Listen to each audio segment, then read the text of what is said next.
Horizon Zero Dawn, released on February 28th, 2017 and was ported to the PC, which is the way I played it, in August 2020. Now, is it still fun? Oh boy. Let's go ahead and talk about this one. When I make these videos, usually, I'll be honest with you guys, I have a certain structure, a certain way of doing things, but I just feel like today I have to speak freely most of the time because this game just deeply disappointed me. Straight out of the gate, when you install the game, it does the shader optimization, and while the first time I tried the game at launch, this process would take you like 20 or 30 minutes, it was kind of a long process, maybe 10 minutes, it depends really on your PC and how good it is, and that's okay. You do that once, and then voila, you're good to go. Well, that changed, because at the moment, the shader optimization starts every single time you start the game. This means that now, every time you start the game, and you want to chill out, maybe have some fun, you will have to stare at the starting menu for 10-20 minutes, again depending on how good your PC is. Now you can skip that and the game will do the optimization while you play the game at a much slower pace, but from what I've read on the internet, and this didn't affect me because I have a pretty strong computer, but when I did my research on this matter, this causes performance issues to some people, understandably so. I mean, it's running some processes that will load your processor, and therefore it might mess with the performance of the game. It can cause lagging and stuttering and an overall just bad performance of the game, which obviously will ruin the experience for the player, right? Player that when he spends the money on a game, he has the decent fucking expectation to be able to play the game normally. But no, Guerrilla Games, or Guerrilla, I don't know, I apologize if I mispronounce this, I'm not trying to be funny, but Guerrilla Games expects you to wait and look at the stars for a time before you even get the chance, the opportunity, the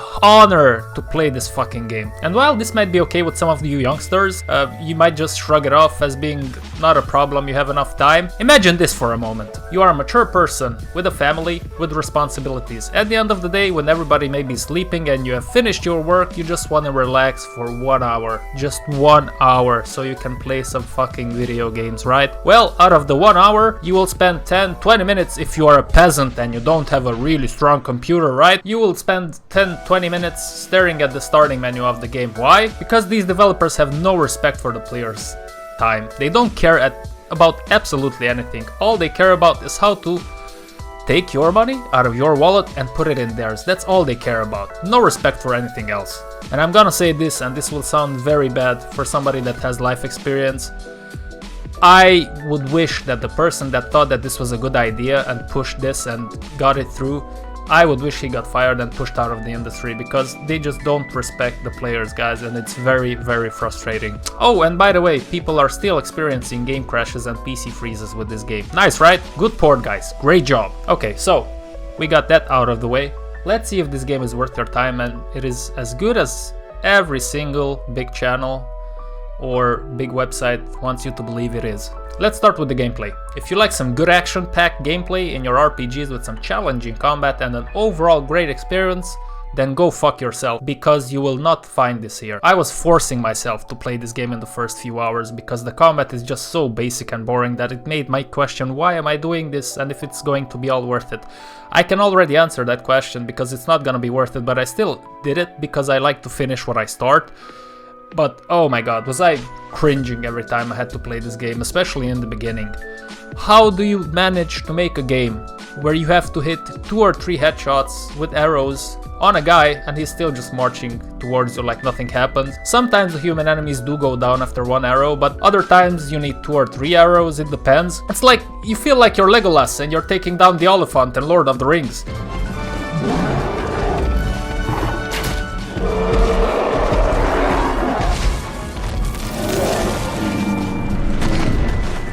Because the game it's inconsistent. Sometimes it goes down, the guy goes down, sometimes he doesn't. So it just breaks the immersion and you're wondering, what the heck are you doing right now? Now, when you fight the robots, hit points and the way the combat works is a little bit better. Every creature has its weak points and you can exploit that in order to be more efficient and more lethal with the fights that you take. And that's not all, guys.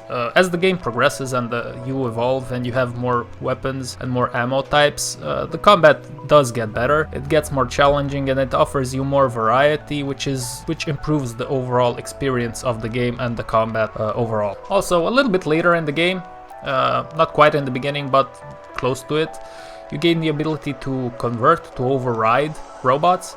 and then you can ride some of them, similar to what you do with the horse. Now this is pretty fun, and the combat, you can also fight while you are mounted on one of these.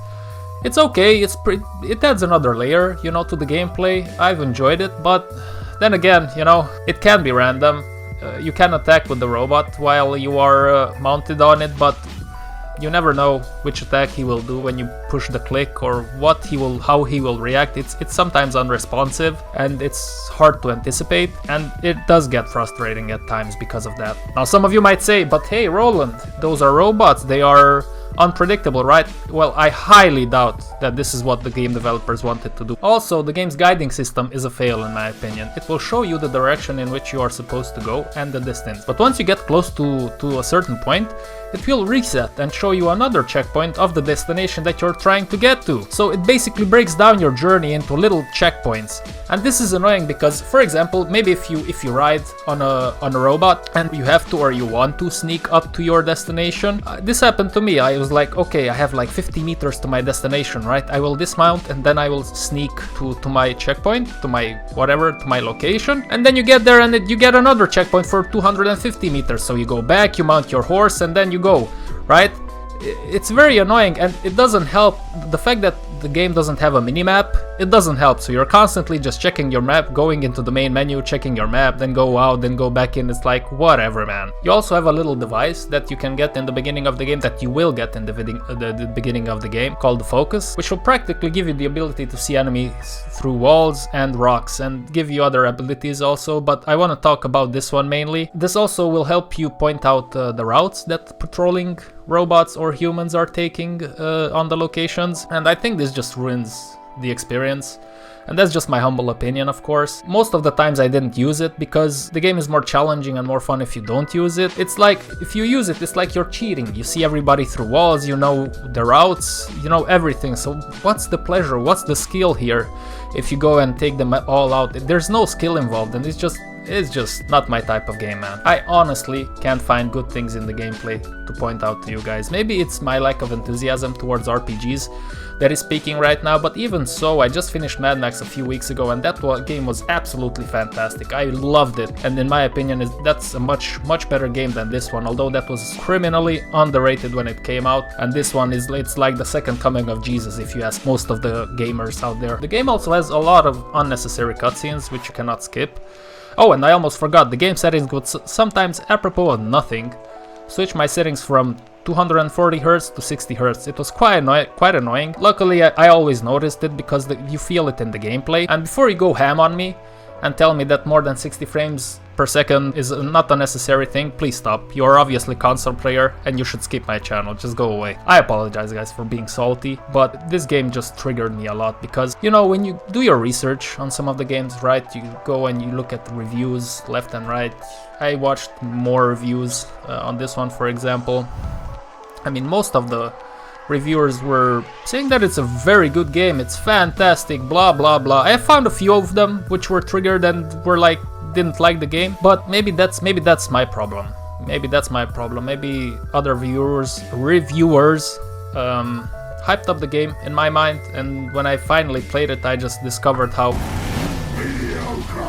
it is. But it can't be all bad, right, Roland? Well, no. The last mission of the game is really good. There's a lot of action going down and the big scale warfare. It's quite nice. It's very engaging. I've enjoyed it a lot. But I was just wondering, sometimes while I was playing that last mission, the thought popped in my mind as to why didn't they include more missions like this into the game? Why did they wait until you finish the game to finally give you something that's quite fun to do?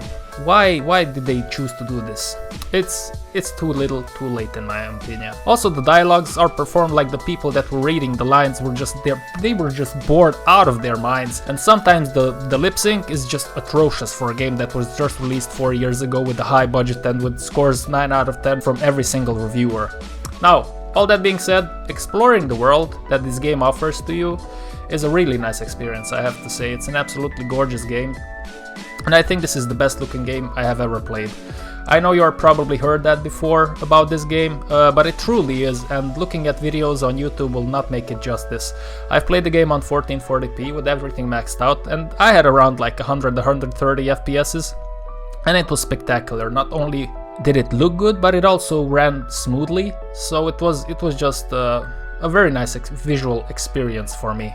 Now that being said, I do have the fortune to be able to play the game on an RX 6800 XT GPU, so I don't really know how the game would run on a mid-range GPU, which is most likely the one that most of the people watching this at the time have, because considering like you can't get a GPU at this point in time because of the crypto mining and the whole COVID situation, so I'm sure it runs decently if you turn down some of the things. I'm going to stop here. I don't want to waste my time talking about this game anymore. It was deeply frustrating and disappointing experience for me.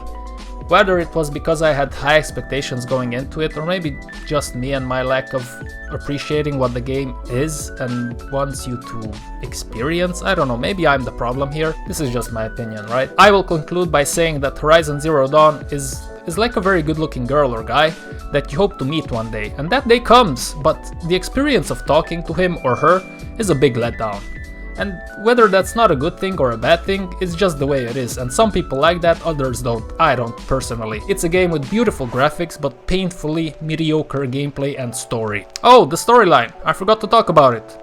Or did I? So, is Horizon Zero Dawn still fun? Well, my question is, was it ever?